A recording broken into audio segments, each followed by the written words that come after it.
Okay, good evening. It's 6:15, my time in the evening. Norwich have officially been relegated from the Premier League after defeat today. Watford got a stay of execution, but I think Watford are down as well. And now, with Burnley's win today, Everton are now 5 points clear of safety. Um, Leeds are below Burnley on goal difference. So when I said I think Burnley might be relegated, I think sacking Sean Dyche was a mistake. I think that started to pay off for them. Different voice in the dressing room, maybe what was required to turn their fortunes around. But Everton are in serious trouble. Riolia, the Italian football agent, obviously has died. He was taken very ill suddenly a few days ago. But there's a lot of questions about his role within football and um, his dealings, and he was against proposals to govern agents, regulate. He was against the regulation proposals that FIFA and UEFA put forward.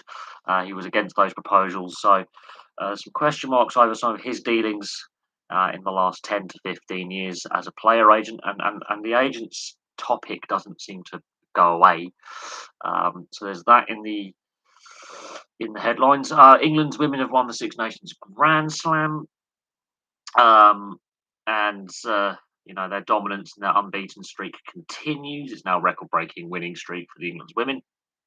The snooker's continuing as well, but the big talk is all the football talk. And Norwich, they've only got 21 points this season. Yeah, Mino Raiola has passed away. It was confirmed either late last night or early this morning.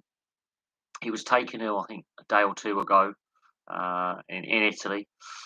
We don't know the cause of what's happened. All we know is that he's passed away. He's only aged 54. It's quite worrying.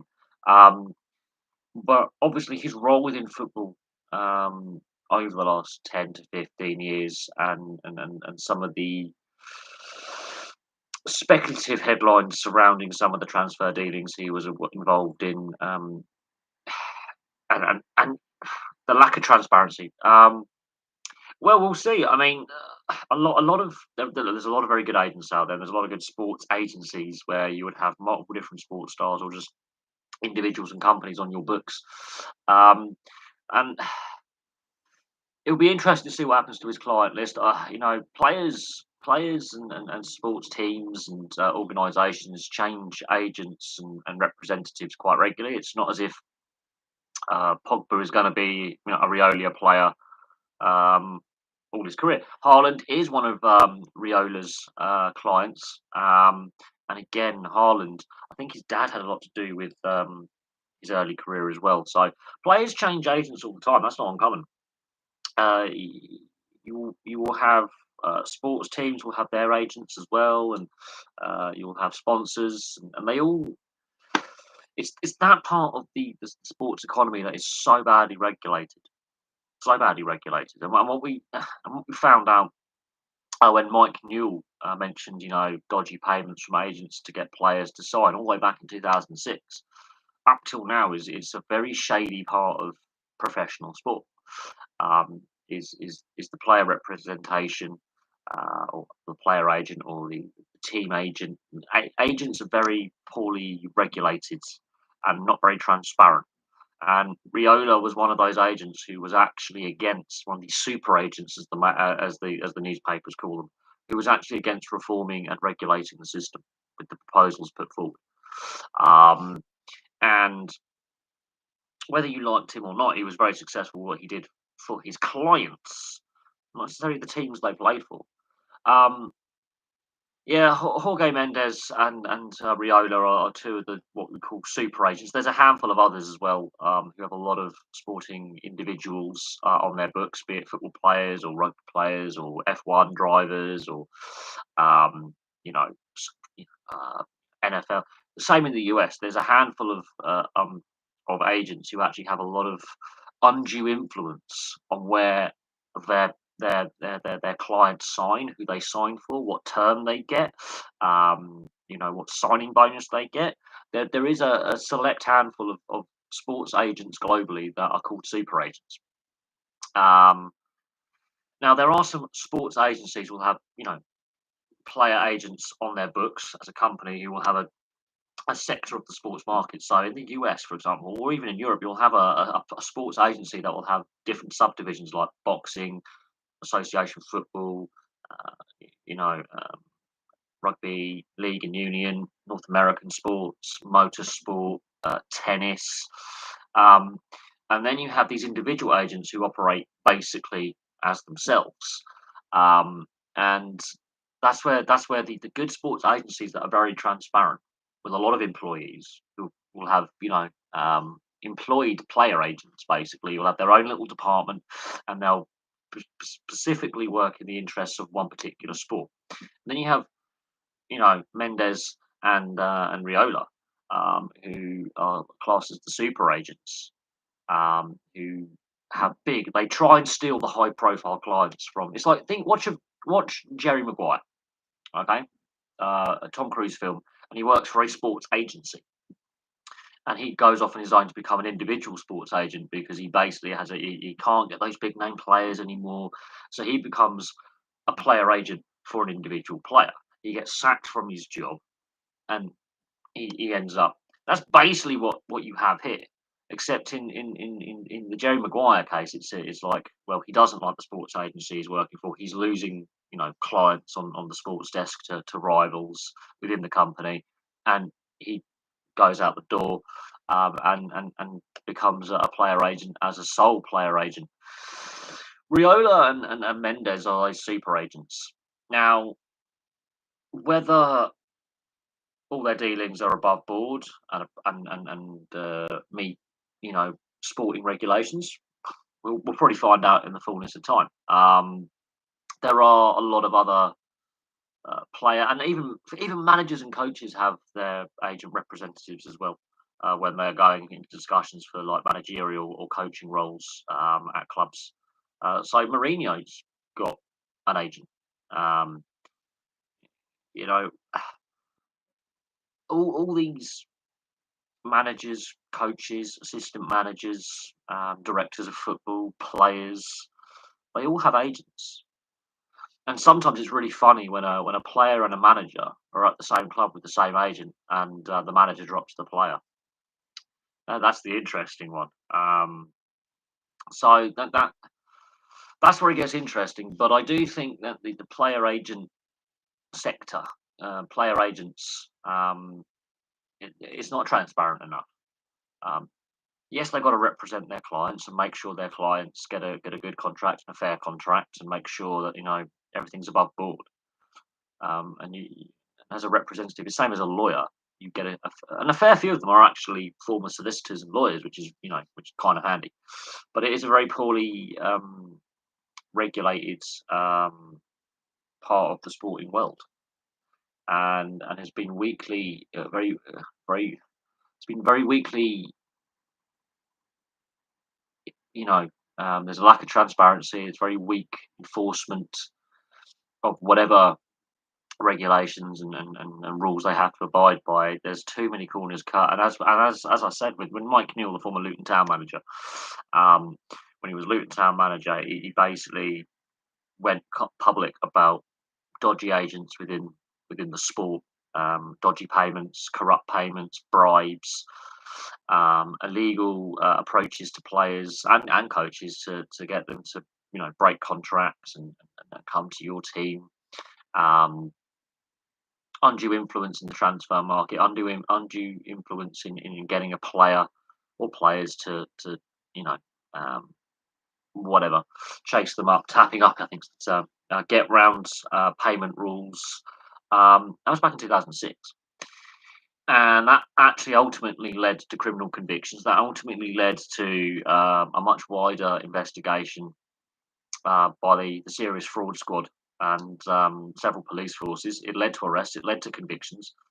And then there was further down the line, when Sam Allardyce lost the England job, he was caught in a sting where he believed he was talking to a prospective dodgy player agent, and he was telling this prospective, "I want to be a player agent or an investor, sponsor."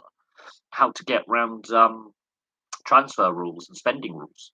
So, and it's the same names that keep cropping up in regards to allegations of corruption and dodgy dealings, both domestically and on a wider international um, scale. And same names keep cropping up, whether they're small named or in this case Riola and Mendes. These names keep propping up when there's question marks over transfer dealings, fees, transparency, corruption. The names keep popping up. Now, whether they've done it or not is irrelevant. If there's enough people and allegations being levelled across an industry and the same names keep popping up, the same figures keep popping up on a regular basis, that is quite concerning. Sam Allardyce, his son, was implicated. He's a player agent. To Alex Ferguson, his other son, not Darren Ferguson, his other son is a player agent and was implicated back in 2006 to 2008. So there's some high-profile footballing people um, who've got relatives who, instead of being in management or in coaching, have gone into being player agents. And they might represent their brother or their father or their son or whatever, or their cousin. But then you get these high profile super agents, as they're called, and they are high profile. They are, and they get a lot of headlines. And agents aren't meant to get the headlines. Agents are meant to be behind the scenes, do the job for your client, make sure your client gets a good deal, and then you go on to the next discussion in regards to another one of your clients is approached you, or you get a new client. The way agents are meant to be out of the headlines, they're not meant to be making the headlines. Now, for whatever reason, over recent years, investigative journalists have been raising the question of, hang on a second, there are some things going on here. And you look how much is paid in agents' fees. You look how much it costs clubs in agents' fees, and then you start wondering, hang on a second, that this is starting to get an unstable, economy. And if COVID's taught us anything over the last 2 years, is that football is got a lot of financial problems. And then you're seeing some of the get out clauses for players and coaches, and it's no one's going to meet that valuation.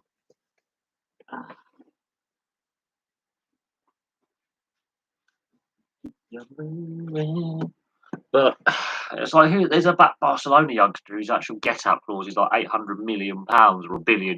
No club with the current new UEFA spending rules that are coming into force is going to be able to meet that buyout clause, which is insane and ridiculous.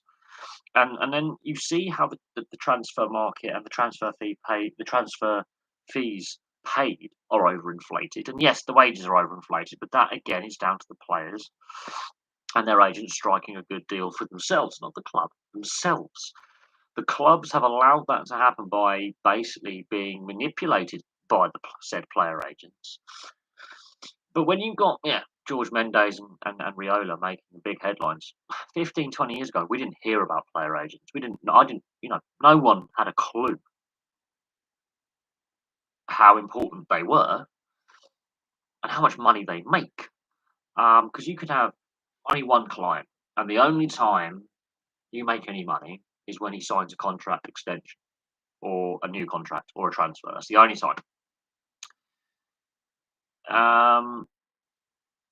And then he might recommend a teammate.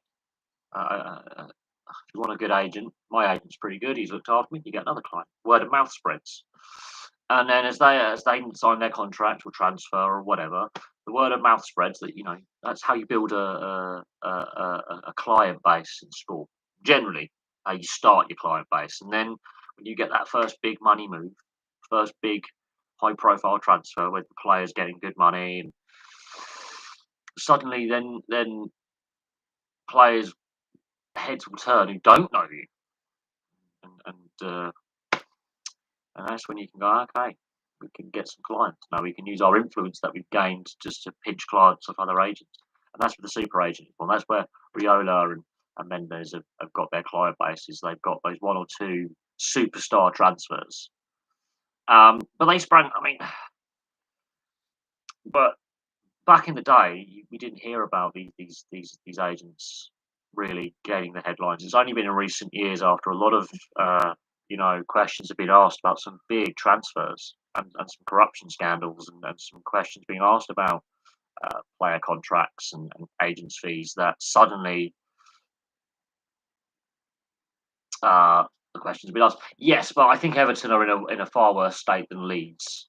I think Burnley have put the pressure on Leeds, but here's the thing: Everton's form is worse than Leeds, worse than Burnley's, and it's there's no pressure on Everton from below, and that is another problem, because Watford are literally they're probably relegated.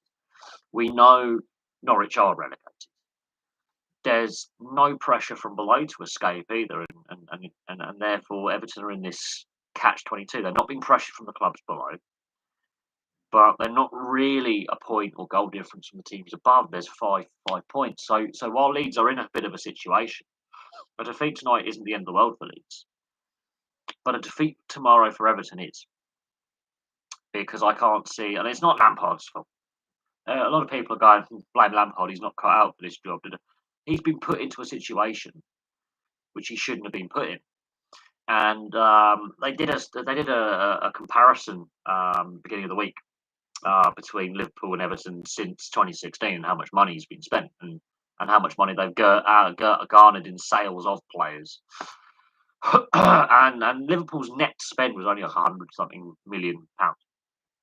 Everton's net spend is double that, and then over in total they've spent more. And Liverpool have won trophies, and Everton haven't, and there's a lot of reasons for that. But since 2016, they've spent alone, and that's before selling players on to recoup some of those losses. 660 million pounds in the transfer market has been spent by Everton in the last 6 years. And what have they gained for it? They're third bottom in the Premier League, and are under investigation for breaching financial rules, and they're facing the prospect of a points deduction next season, and they're facing the prospect of relegation next season, and they've not been in this position since 1998, and I can't see them getting out of this position. A lot of people are throwing, a lot of shade. It's a good word. A lot of their frustration Frank Lampard's direction, but it's not on Lampard. It's Rafa. It didn't work, and then you have, how many managerial changes have they had since 2016? Ridiculous. So the lack of managerial stability, and the lack of direction and culture. Culture's a big thing, and style. The style you want to play is a big thing. What is Everton? What do they stand for? What is their playing style? What is the club all about? What does it mean to play for Everton? What does it mean? What kind of style of football? What kind of players do you want to produce? And so, like, what direction is the club taking? What is, and they want to build this new stadium on the docks and move out of Goodison by the end of 2025 or whatever, the 24-25 season, and play in this new stadium. And they've just broken ground on this new stadium, but that's going to cost them a fortune. And if they're already in breach of the current financial fair play rules, and the 135% losses over profits rule, how do you think they're going to cope with the new UEFA rules that are being, brought in a year or two's time? They're not going to be compliant, and there's the problem. Although Everton have a tough set of fixtures, they have a game in hand. True, Arsenal, Leeds have Arsenal, Chelsea, Brighton, and Brentford. That's not teams you want to come up against in a relegation battle. No, but Leeds have pulled off some, results. Like, Leeds have the quality to pull off the results. I mean, Arsenal are so Jekyll and Hyde. Chelsea haven't been great in recent months, and they've got their own off-field dramas. Brighton were playing Wolves today, and I bumped into some Brighton fans at the train station. Yeah, I went to see a friend last night. I was travelling home this morning and bumped into a load of Brighton fans on the way to the game against Wolves. And Brentford, they're a side you want to be. It's not easy, but ironically, all four of those games are winnable. Brentford are safe; they're not getting relegated. Arsenal and Chelsea have been very inconsistent in their form this season. Chelsea have obviously had their off-field dramas, and Brighton, they're progressing well under Graham Potter, but they do have that game where they're just not consistent enough, and they just don't turn up to the occasional games. So out of 4 games, they might be really good in 3 of them with like 2 draws and a win, and then they lose that game. I think Leeds have actually got a fair run in with the teams they've got to play. But Everton, it doesn't matter who you put up against Everton, they're going to lose. I think they've got 1 draw and 1 win in the last 9 or 10 games. They've only once won away from home once all season. It doesn't matter who you put in front of Everton. They're not playing very well. Their home form could be enough to get them out. The problem is the fan base has turned on the manager. The fan base is turning on the ownership, and the fan base is turning against the playing squad. And yes, you can say, "Oh, they won against Man United." Yeah, Man United are again one of those teams that are vulnerable because of the issues that they've had for many years. Man United, Arsenal, and Chelsea are actually surprisingly vulnerable from teams lower down the table actually getting that upset win um, because they've got a soft underbelly, and they had to win that game, and they did. But every game is a must-win for Everton now, and I can't see them winning every game with the form they've got. Man United are a very inconsistent side, so are Arsenal, so in fact, are Chelsea at the moment. They're very inconsistent sides for these clubs that are fighting for European places and titles. They're actually very very inconsistent, and they do have a bad game in them. And when they get on a bit of a wobble, they can have several bad games in them. Yeah, Villa have been a bit up and down this season as well. They had a good resurgence in form under Gerrard after the Dean Smith sacking, and then I think that game against Man United in the FA Cup, the game they should have won, is where things you could see certain issues with the side that Gerrard had. And Burnley Villa haven't had the best of seasons. They haven't got the balance of their side right since Grealish left. I think that's had more of an impact on Villa than City, that transfer, because Grealish isn't having an impact on the City side really, but he had a massive impact on the Villa side and the direction, the style of play that they implemented, the direction of play, creativity. I've had a shave. My face feels really weird. First time I've been cleanly shaven like this year.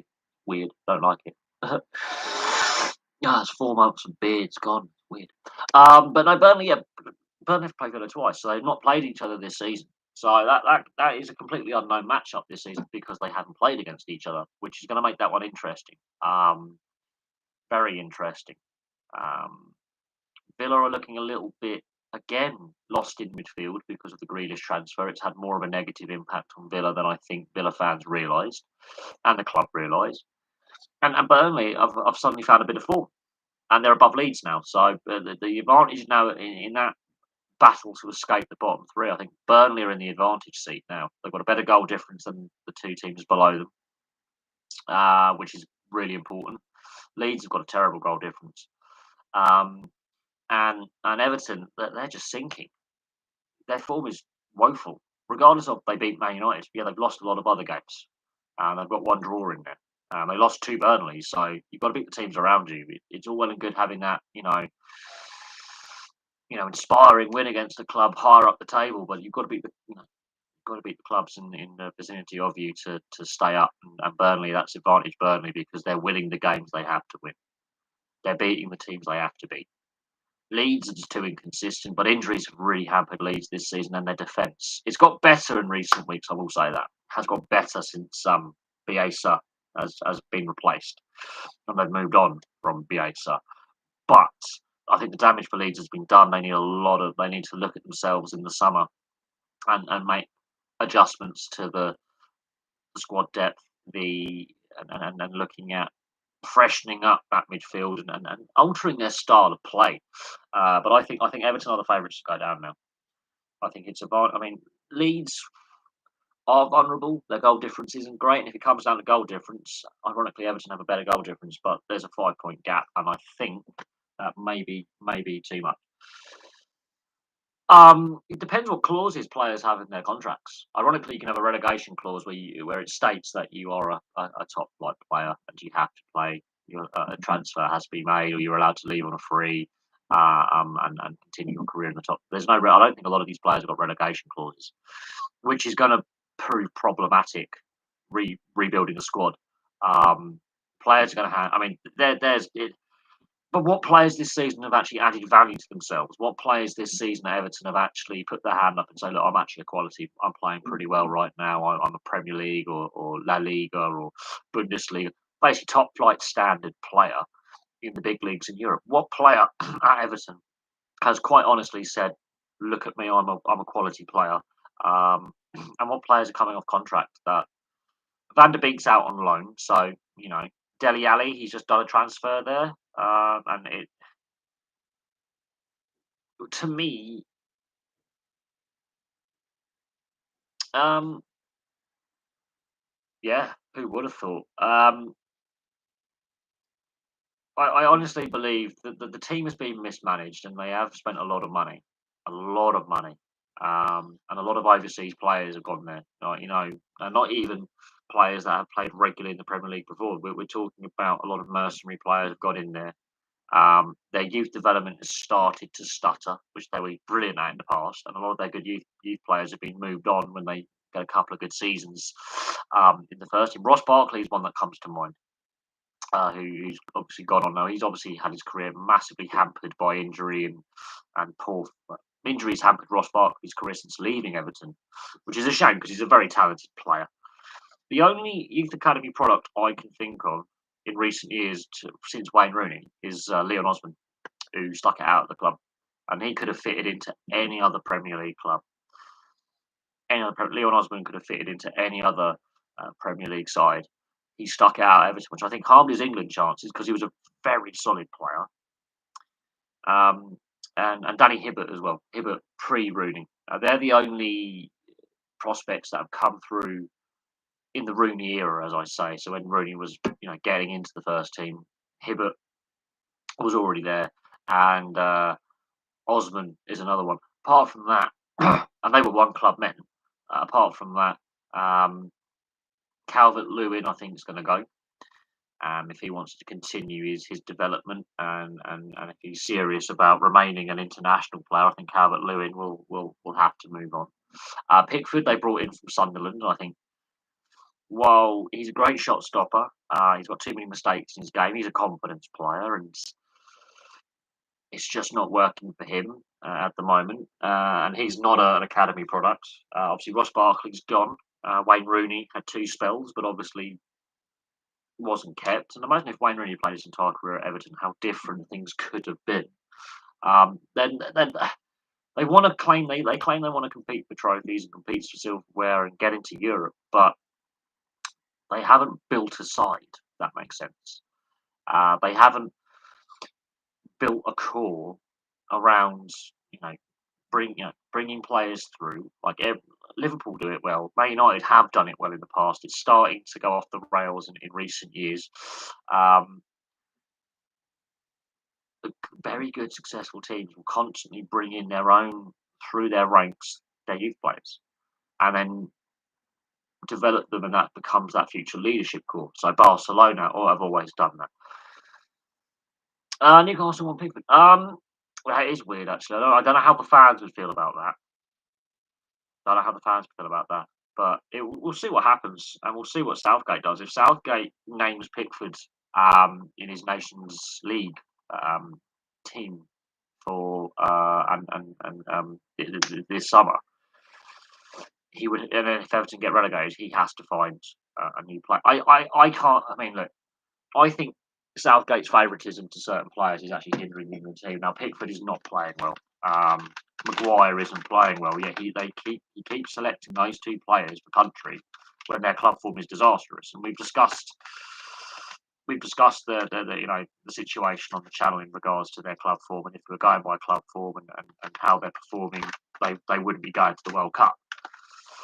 And a lot can happen between now and the World Cup. And if Everton do go down and Pickford remains an Everton player, I don't see how he can be part of that England side in the World Cup.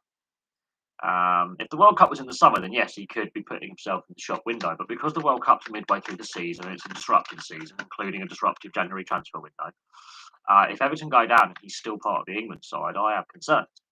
I don't think he'll be in the England side if Everton get relegated. If the as I said, the World Cup was in the summer, people are still in the England side because he can put himself in the shop window for a transfer away from Everton and increase his value. Good way to put it. Increase what Everton can get for him value-wise. But I can see if Everton go down, there being a massive fire sale. There's two ways you can get bounced back from relegation. What Newcastle did in the past was they kept a lot of their sides together and they bounced back. Same with Norwich, to be fair. Norwich have done that several times, and I think Norwich will bounce around. Same with Fulham. Fulham kept Mitrovic. They could have sold Mitrovic. Other sides decide to completely tear it down, start again. Yes, they did have a Bundesliga 2 fullback, but he had just won promotion with his Bundesliga 2 side to the Bundesliga, so was actually a player actually in form. There's a difference. That player actually won promotion, and then but Pavard was with a team that had won promotion either the season before or that summer, and then was bought by Bayern. So he was a player in form that had won promotion to the Bundesliga, and Bayern picked him up for silly money after the tournament. So you could say, okay, he's a League Two, he's a second tier player, but he's a player on form that team has now been promoted. And I do believe he actually played in the Bundesliga before. And whether you agree with that, and that does show a highlight a problem that some countries have with their supposed depth. I have a concern about Pickford being England keeper. A lot of people think he's amazing. I don't think he's brilliant at club level, and there has to be a lot of speculation about his playing future. Same with Maguire. This is personal opinion. People can disagree. Honestly, if the World Cup was to take place in its traditional time slot in the summer, I have no doubt Pickford would definitely be, in the squad. Could put himself in the shop window should Everton go down, because he's been played in the winter. If Everton get relegated and he stays an Everton player, he's playing that lower quality opposition, and that'll put pressure on Southgate to drop the favouritism and actually go with players in form. You have to go with players on form then. I know it's a difficult one because squad selection always gets criticised. It doesn't matter what squad goes. It's when Gazza got dropped from the World Cup '98 squad. There was people were hoping he would go and it'd be one last tournament for him. Obviously, we know what happened with Gazza, and we know the situation in regards to the media and the speculation. But ironically, Paul Gascoigne not going to World Cup '98 did honestly have an impact on the team. It did. But at the same time, Gazza was all over the place, mentally. I think he will still go. I don't think he'll start with him. We'll see what happens. I mean, we'll see what happens to Everton in the summer. If they stay up, can they afford to spend any more money because of the financial fair play rules? And they're facing a points deduction. They're facing a points deduction punishment for breaching financial rules, spending rules. So Everton may have to let him go anyway, regardless if they stay up or get relegated. He may have to move on. Now, how much money they get for him should they start is another thing. But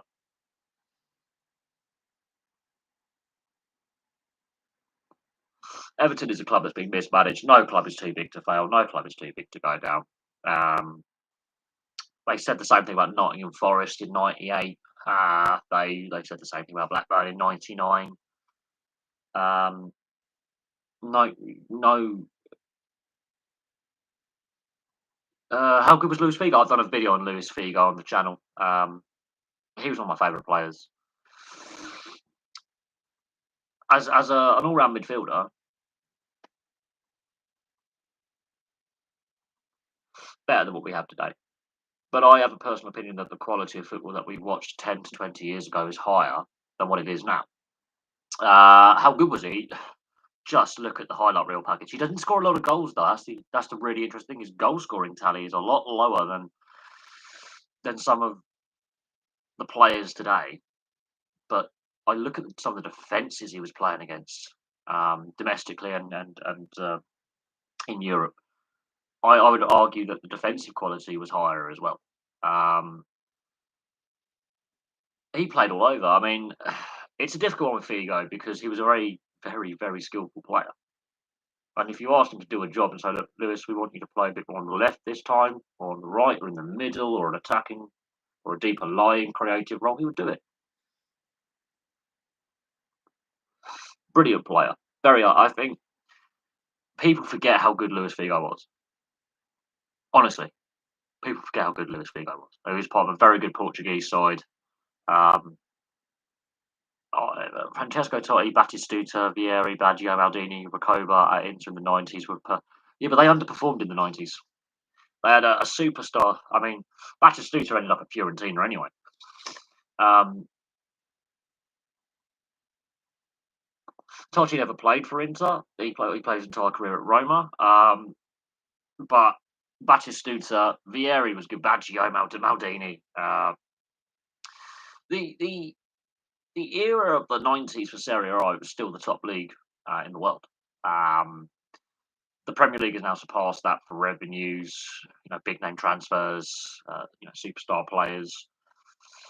Um, but notice something. Italy were very good in the 90s and the 2000s. Look at their national side. Look at the Euro 2000 final, winning World Cup 2006.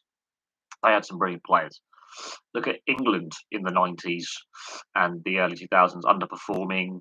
Look at England now. Suddenly, England are making semi-finals and finals again. So the balance of power within the European leagues has swung on. Oh, Serie A in the 80s was brilliant as well. Dominant league in the 80s.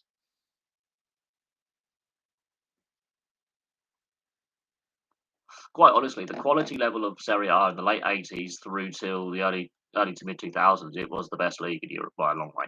Long way. In my personal opinion, it was a far superior league than the Bundesliga, the French league, the English top flight, Spain. Um, and there was something about Italian football growing up and the quality that that league had and the players that league had. Um, and there has been a shift in the last 15, 20 years, um, a major shift. And this is where you look at the top 10 top paid players right now, they're all in Spain. So Spain has been throwing the money around, ridiculous amounts of money has been thrown around by the Spanish clubs as a whole. And same with the Premier League. Oh God, it is, yes, absolutely. Going back to the 90s, absolutely. It baffles me that Italy wasn't able to sustain that quality. But it's very cyclical. Sports cyclical. Um, you know, look at the woes that Man United, for example, are facing now, and look at the struggles Liverpool had for 30 years in winning a league title. But Liverpool were still winning major trophies whilst not winning the Premier League um, until recently. It's very cyclical. Italian football is not what it was. The league has suddenly become more competitive again because Juventus aren't winning it all the time, or Inter aren't winning it all the time, which I think damaged the Italian league as well. The aftermath of the match fixing scandal. They do. The Italian economy hasn't done very well in the last 12, 14 years, which has an impact as well. So if you have less fans in attendance and a weaker TV deal, you're going to make less revenue. Um, yes, they have had some attendance issues. The Italian economy is not as strong as it was in the 90s and the 2000s. Known. Um, there are a lot of issues with infrastructure and corruption within the game. And I think the turning point for Italian football was the match fixing scandal of 2006 that actually predated 2006, but it all came to light in the build up to the World Cup. That had a huge impact on the Italian league. It had a huge impact on European football, massive impact, and it's still recovering from, well, in the last 16 years, still recovering, hasn't recovered to the level it was at before that match fixing scandal. It's not on the same level. It's still recovering. Um, and whilst AC Milan and Inter are suddenly having this resurgence over Juventus and Roma and Lazio and Napoli and Atalanta and Sassuolo, and suddenly it's a very, very competitive league again, which is good for the domestic audience. Absolutely, it's good for the domestic audience, and it makes the league more competitive, which is obviously a positive. There's no doubt on that. The quality level of Italian football is not the same as what it was 20 years ago. I think that's a fact. I think we can all agree on that. And we can look back with great fondness at the 90s, the 80s, and the 90s of Italian football. Great fondness. Great fondness. Oh, the Scudetto is a brilliant name. It's an absolutely brilliant name for a trophy, absolutely. Tifosi is the name of a fan base, and that's the Tifosi is the Italian word for fans and supporters. It's the problem is obviously Italia 90 really massively boosted the image of Italian football. Brilliant tournament. Looking back at all the literature and all the positivity that tournament brought, because at the time there was a political crisis in Italy. There was a lot going on socially, and that brought the Italian people together. It brought the English people together. There was a positive vibe in regards to the quality of the product we as fans were seeing at the time, and that is undisputed. The quality of the product that us, the consumers, the fans, saw in the 90s, following on from Italia 90, all the way through till now. It's cyclical. Yes, Mino Raiola has actually passed away. It has been announced. He was taken ill earlier a few days ago. But there are a lot of questions about his role within football and his small little player agency. He's a super agent. And the timing of his passing is very, how short his illness was and how quickly he was taken ill is also highly dubious, I think, is a good way to look at it if you're a conspiracy theorist. But there's a lot of questions about his role within football, and there's a lot of questions about some of the deals done, and it's a discussion for another day. His impacts on the game and the transfer market and such. Yeah, Serie A was the best league, even I think from the late 80s. I think the signing of Diego Maradona by Napoli was a statement at the time. Because the English game was in financial crisis, we hadn't formed the Premier League, and his time in Spain had gone badly. He could have gone to Germany, could have gone to France. He could have gone anywhere in Europe. He could have gone to Holland for all we know. The decision by Napoli, and they got him actually as a reclamation project because of what happened at Barcelona. But the signing by Napoli injected a lot of interest because there were a lot of Argentinian players playing in France, and playing in Spain, and playing in Germany. That was the statement, not just by Napoli, but by that league. And that was it's the same equivalent of David Beckham going to the MLS. It transformed the fortunes of the domestic game in Italy, and the effects of that were felt for the following 18 years. That was the moment for Italian football, which is the same moment that the MLS had with David Beckham and La Liga had with Messi and Ronaldo. That's the watershed moment of we've got the world's greatest player. And you could argue the Premier League's had some quality, world-class players. Have they had the greatest player? No. That was the moment where that was the watershed moment for Italian football. Now, we'll see what happens going forward, which is class. I mean, Spain in the last 20 years, the mismanagement of their big clubs financially is fact, and some of their transfer clauses for some of these players that they're putting in, especially at Barcelona, is ridiculous. That shows how desperate they are to try and recoup a lot of the losses that they've sustained um, in recent years. But yes, you can see the watershed moment for Serie A is the signing of Maradona by Napoli. It doesn't happen overnight with the quality of Italian football and Serie A being the best league, but it does have an impact where other big name players go to play in the Italian league. Doesn't matter where they are in the stage in their career. A lot of big name players go there.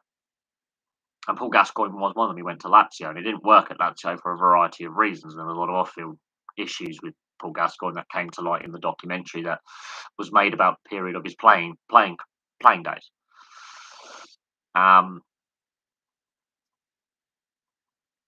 But the 90s, the media, this is where the mainstream media has a I think a negative impact on sport in the 90s. It really does. Major negative impact on football especially, but a lot of sports from the 90s onwards. Um, Zamorano and Adriano were stopgap signings. They were still pretty good players. They were still pretty good players. Look, if I'm being brutally honest, the Italian Serie A is now actually feeling the effects of again overspending 20 years ago, and Spanish football will have the same impact in the next couple of years. And I think the Premier League will as well. I honestly think all the major European leagues are going to feel a negative impact at some point. This is where the French league, where they've signed Messi. I think they've signed. I think PSG have signed Messi and Neymar, you know, and Mbappe, but it hasn't filtered down to the other clubs, and that's the problem within the French system. Yeah, he goes into action Napoli in the documentary was nuts when he says "Good evening, Neapolitans," and the crowd erupts like they've just won the skier. Yeah, it was the same with Paul Gascoigne. The same, um, almost it was almost like a Roman emperor, at the Colosseum announcing the games are open and the plebs going nuts, like a Roman triumph when they go down um, the Appian Way into Rome and all that. It was the same with Paul Gascoigne when he was announced at Lazio. Um, the Lazio fans went bananas. In fact, the whole city of Rome went bananas, and the Italian press went into full blown overdrive. But yes, if you the the interesting thing is the relationship between professional sport and the mainstream media since the 90s. I think has actually been a very toxic relationship. So when you used to have like proper unbiased reporting from the national mainstream media in this country or in Italy or in Spain or Germany or France or even in the US and Canada, when you like the Gretzky trade, I think in the 80s is another one where the relationship between professional sport and the media started to become toxic. Um,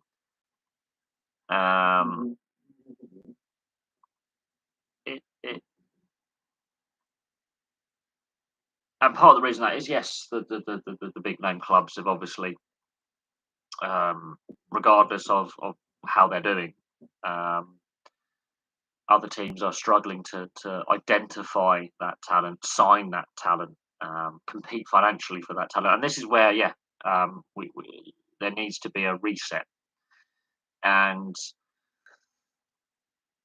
part of the problem with that is the mainstream media, the rights deals, the broadcast rights deals that have been in place for the best part of 30 years. The not just the tabloid press, but the mainstream media, the newspapers, the internet websites, the sports websites, sports news websites, should I say, that publish art, they become very sensationalist, and some of and they undermine.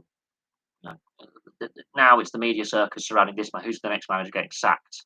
And it's media pressure that tends to, unsettle players. And then, again, we go back and we loop back round to the player agents. They've suddenly become celebrities in their own right. They've become how some of them have become household names in their various jurisdictions that they operate or the various countries they're from. 20 years ago, we didn't know anything about player agents. They weren't household names. Riola, Mendes, Moses in Australia, Isaac Moses in Australia, he's become a known figure. These guys weren't common knowledge. We didn't know who they were. Suddenly they're becoming the celebrities and they're getting, the interviews and they're, getting book deals. And again, it's to do with, with the media and the relationship between the mainstream media, the broadcasters, the journalists. You would think that. And Marseille and Sevilla have had some quality superstar players in their own right over many years. Um, um, but again, money talks, and unfortunately, there is an imbalance within the game. And again, it's a handful of teams that have hoarded the wealth and have built those positive relationships with the mainstream media where other clubs are struggling to get a mention with the reporting bias. So yes, Berlusconi was the owner of AC Milan and also the owner of Mediaset, which is a major Italian broadcaster, much like Rupert Murdoch. Had a Fox and Sky and News International. Yeah, it is frustrating. I do remember the Berlusconi era at AC Milan. They were a very successful side, and AC Milan were implicated in that match fixing scandal in 2006, whilst he was still. And was Prodi Prime Minister of Italy at the time? Basically, Berlusconi's just he's a bit of a crook, so and he always has been. Must be tough for fans of small teams just to constantly see the best young players be shipped. Yes, it is because there is clearly a competitive imbalance. There is a competitive imbalance. And unfortunately, that's the direction the sport has taken over the last 30 years. It was slow to start and then it's sped up, and it it is starting to hamper the quality of the product you see at the end. That's why I honestly believe football is now lower quality than what it was when I was growing up, when I was in mid younger years, when I was a teenager. I honestly think what we see now is far less of a product because a small percentage of clubs in a small percentage of leagues have hoarded all the wealth, all the talent, and they don't want to have a salary cap, and they don't want to have this. At various points, they've resisted UEFA's new spending regulations that they want to bring in, and they tried to form their European Super League, and fans have woken up to this. And the media's got a massive part to play in this whole sorry state of affairs. They've got a huge load of blame lies with the broadcasters and the agents and the leagues for they've allowed the situation to happen where it's like monopolies in industry which go against industry rules. Uh, the arguments had in industry where there's a monopoly and it's um, yeah, I can see as a Birmingham City fan the frustration there, and the issues off the field with Birmingham and the stadium issues are a massive problem. And I think you are fortunate that both Derby and Reading got points deductions this season because you would be one of the bottom three. And while you're not getting relegated this season, I do fear for Birmingham going forward. And and and unfortunately, yes, the FA, the EFL, and the Premier League since '92. So before '92, it was the EFL, and there was a breakdown in relationship between the EFL and guess what? 22 clubs that formed of the Premier League the following season. Um, um, Disappointing Juventus and Milan in that these clubs were meant to be founded for their community. Yeah, absolutely.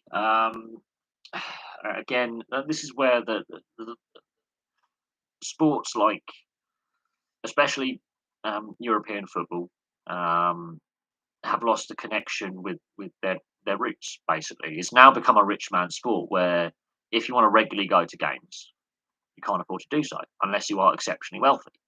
On the continent, it's less of a problem, um, but it's starting to become an issue in Europe as well.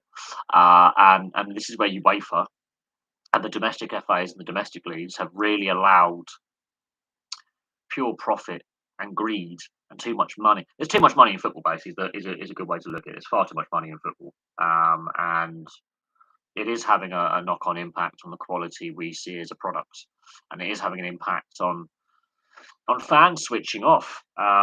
They've done surveys, and again, I can't remember how long ago it was. A couple of years ago, since I've had the channel, and they did a survey, and they said that they worked out the average age of a fan at a Premier League game was 40, and their disposable income minimum was around 43 to 65,000 at a minimum salary take home. That's what they sort of worked out was average salary of a fan and the average age of a fan was higher than the equivalent 10, 15 years previously. And they looked at trends of fans in attendance. For me as a kid, it was nice having liking a bad North American team at the time, but no, they should build up and be good in a few years. Yeah, apart from the Buffalo Sabres because they never get good. It's Atalanta that the team has that link with the community where every new kid born is automatically a member. The family get support in the first 6 months with um, clothing supplies, food supplies. Maternity tokens. It's Atalanta, that's the club in Italy that do that. La Dea. Atalanta is the club that does that. Not many clubs would do that. But yeah, no, the situation has been allowed to happen with the TV deals that have been signed, with the explosion in player wages. And so a lot of clubs are now breaching financial fair play to keep up with the clubs that have hoarded all the wealth. But the clubs that have hoarded all the wealth have misspent that wealth and are in huge amounts of debt. It's freaking awesome from Atalanta. The more get something more like. Yeah, they're not the most successful team in Italy, obviously, but they made a Champions League semi-final. I think they made a UEFA Cup final at one point. So they've had a fair crack at. I think they made a Cup Winners' Cup final as well. They've had a fair crack at Europe, and they play an attractive style, and they're not on the same level globally as an Inter or an AC Milan or Juventus or a Roma or a Lazio for overseas fans, but they're starting to get that overseas fandom and they're starting to grow their brand globally, and hopefully that is the case going forward. That you know they're building something there. They've had some good players play for them, but no, I think they are still a community club. They're not the wealthiest club. They know that. They do try their best to keep hold of their best players. And to be fair, they've had a fair good crack at putting together a very good team. They're very good at scouting talent, developing talent, and trying to encourage those players to stay as long as possible. They've lost a handful of them to some other clubs, but they do try their best to retain as much talent as they possibly can. And they are being pretty shrewd in the transfer market and in scouting. So hopefully there is a change with Atalanta continue along that vein. But we're losing that connection. The only club that's technically found what the 50+1 rule in English football is Exeter, and they've just got promotion to League One. So Exeter City is the only club that has the 50+1 rule, and that's because the fans took over when they went bust in 2003. They almost went out of business, and they've been stably run for a very, very long time, and they've been very slow and they don't over extend themselves, and they live within their means, and they're one of the few clubs that actually turns a profit and doesn't make a loss every year. Exeter City, but there's a reason why they're in the lower levels of the football league or not further up. You wouldn't see a one-team City club do that like Brighton, Southampton, or even that. Leicester's got a very good connection with their community. I will say that they're one of the better-run clubs in English football or European football. They do have a very good connection with their community, not on the same level as Atalanta, but they do have that connection with the community, and they do spend a far lot less than league rivals. They've won silverware by spending a lot less and being again much like Atalanta, very well run, but they pick up talent very well, and they've started to develop talent locally. And they've invested a lot of money in community facilities and their own training ground and development facility with transfer money rather than just going, right, we've got 80 million from a guy, let's get a like for like replacement for a couple of players. They put most of that money actually into their training ground, their youth facilities and community facilities. So they really, and they invested locally in Leicester. So they're a, they're a team that's well owned, admittedly with foreign ownership, but they're well owned. And the fans have no complaints over the direction of the club and where the club's headed. Exeter are owned by the fans. Um, there are some well-run clubs in the lower levels and work on very small budgets. And Exeter, ironically, is one of the few clubs in English football that actually makes a profit and hasn't made a loss for many years. And they've saved up enough money to redevelop their small stadium and make improvements to St James's Park in Exeter. Yes, the other stadium that's called St James's Park in England, not just Newcastle. And I've seen their little ground, and I've seen the work they were doing back in 2013, 2014 when I was down in Exeter a few years back. I've seen the work they put in at the time when they were, redeveloping their little stadium. They are fan owned and they are a regional club and they are smaller and they are lower down the football pyramid, but they're owned by the fans and it's paying dividends because they're well run. But how long Exeter do remain owned by the fans is another thing. Blackburn were owned by the fans for 10 years and were a stably run club that